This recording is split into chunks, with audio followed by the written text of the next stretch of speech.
জন্ম থেকেই দুটি পা অচল, চলাফেরার জন্য ভরসা দুটি হাত। তবুও থেমে থাকেনি লিমা আক্তার। বুক ভরা স্বপ্ন আর অদম্য ইচ্ছাশক্তির সঙ্গী করে সমাজের সব প্রতিবন্ধকতা, কষ্ট আর ব্যথা তুচ্ছ করে তিনি এগিয়ে গিয়েছেন শিক্ষার পথে। এসএসসি থেকে বিএ সব পেরিয়ে এবার স্বপ্ন দেখছেন স্নাতকোত্তর ডিগ্রির। তবে দারিদ্র্যের করাল গ্রাসে আজ সেই স্বপ্ন ধূলিসাৎ হওয়ার পথে।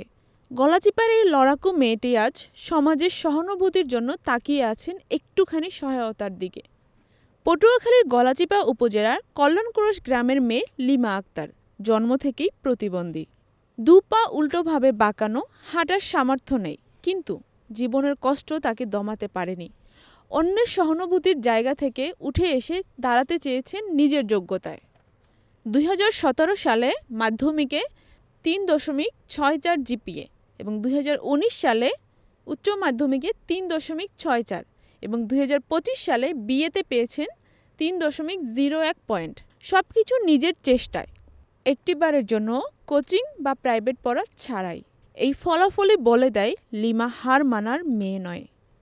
বিএ পাশ করার পর এখন লিমার চোখে একটাই স্বপ্ন, স্নাতকোত্তর ভর্তি হয়ে পড়াশোনা শেষ করে একজন শিক্ষক হওয়া। তবে গলাচিপা উপজেলায় নেই কোনো স্নাতকোত্তর মহাবিদ্যালয়। জেলায় গিয়ে পড়াশোনা চালিয়ে নেওয়ার জন্য যেটুকু অর্থ দরকার তা নেই পরিবারে, নেই তার নিজের কাছেও। লিমার ভাষায়, পরিবারে কেউ আয় করে না, মা ও মেজ বোনই আমাকে সাহায্য করে। আমার নিজের খরচ চালানোই কষ্টকর। জেলায় গিয়ে মেসে থেকে মাস্টার্স করা তো স্বপ্নের মতো। আমার নাম মোসাম্মদ লিমা আক্তার। আমি এবছর ডিগ্রি ফাইনাল ইয়ার এক্সাম দিছি, ফার্স্ট ক্লাস পাইছি। এখন আমার উদ্যোগ যেন আমি মাস্টার্সে ভর্তি হব। আগে বিগত অনেক সাহায্য সহযোগিতা সবাই আমারে দিছে, কলেজ থেকেও দিছে, গ্রামের ভাই ব্রাদারাও দিছে।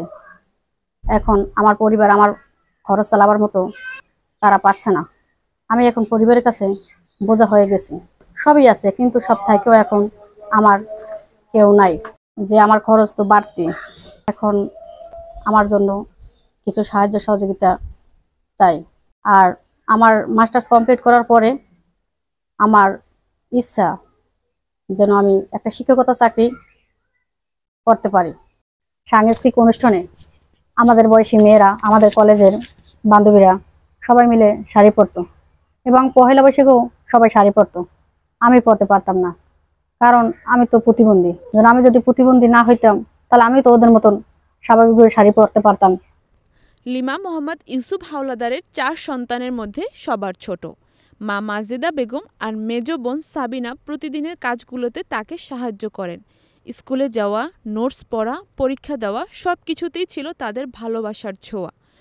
কিন্তু দীর্ঘদিনের এই সহায়তা এখন আর লিমার স্বপ্নকে টেনে তুলতে পারছে না, কারণ শিক্ষার খরচ বেড়েছে কিন্তু পরিবারের সাধ্য বাড়েনি।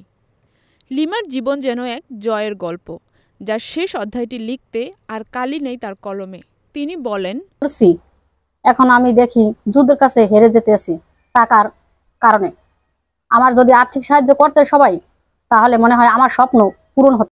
একটু সহযোগিতা পেলে হয়তো সেখানে পৌঁছাতে পারতাম। বর্তমানে সামাজিক যোগাযোগ মাধ্যমে ভাইরাল হচ্ছে লিমার গল্প। অনেকে বলছেন এই মেয়ে আমাদের অনুপ্রেরণা। এক লড়াইয়ের গল্প থেমে গেলে লজ্জিত হবে পুরো সমাজ। স্থানীয় প্রশাসন